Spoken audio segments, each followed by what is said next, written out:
walang bakal, walang crane, walang kuryente. Pero nagawa nila to. Ito ang Great Pyramid of Giza. Gawa mahigit 4.5k taon na ang nakalipas. Lagpas 2 milyong block ng limestone, may bigat, abot hanggang 80 tonelada bawat isa. Ito lang ang natitirang 7 wonders ng ancient world. At hanggang ngayon, walang makapagpaliwanag kung paano talaga nila ginawa. Walang blueprint, walang sulat sa loob. Pero ang bawat gilid, eksaktong nakatapat sa hilaga, timog, silangan, at kanluran.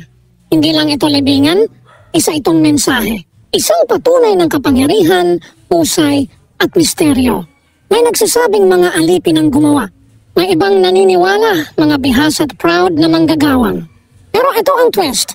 Sabi ng modernong engineers, kahit ngayon, kahit may tech tayo, hindi pa rin natin ito magaya. Lalo na gamit lang ang tools noon. Amazing talaga, di ba?